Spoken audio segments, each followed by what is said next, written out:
साधू लोकांनी आपल्या जीवनामध्ये कशाचीच अपेक्षा केली नाही महाराज. मला स्वतःचा अनुभव सांगतो. 1982 साली आम्ही शक्तीला सप्ताह केला होता पहिला पारायणाचा, आणि त्यावेळेस गुरुजीचं काल्याचं कीर्तन होतं. तुळशीदासन मी होतो, आणि मी असे 300 रुपये द्यायला लागलो. किती? डिझेलला. दुसरीची गाडी होती भाडोत्री, त्यांची नव्हती. एक ठोका आणला. रांडाच्या पैसे देतो महाराज. कुठं बिघड आहे?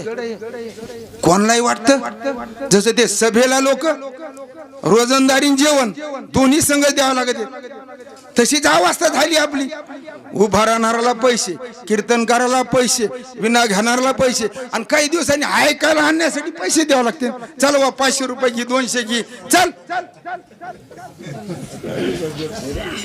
ही हसायसाठी नाही सांगत महाराज, ही आपली शोकांतिक आहे.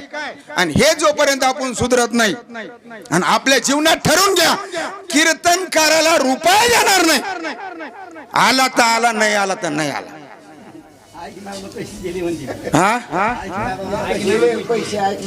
ऐकणाराला होईन का?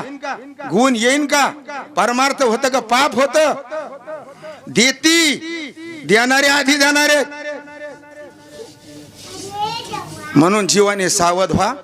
आपलं कल्याण करायचं असेल तर जसं संतांनी आपल्याला निरोप दिला त्या न्यायाप्रमाणे आपलं थोडं वागा. आणि नसलं वागता येत इकडं तर इथं नाश करू नका. संसारात धिंगाणा घालाल किती जागा आहे, तिथं अडचण नाही कोणाची महाराज. म्हणून जीवाने हे अगोदर शिकलं पाहिजे. आणि हे जर अंमलात आणलं तर आपल्या याच देहामध्ये आपण जीवनमुक्त अवस्थेला प्राप्त झाल्याशिवाय राहणार नाहीत महाराज.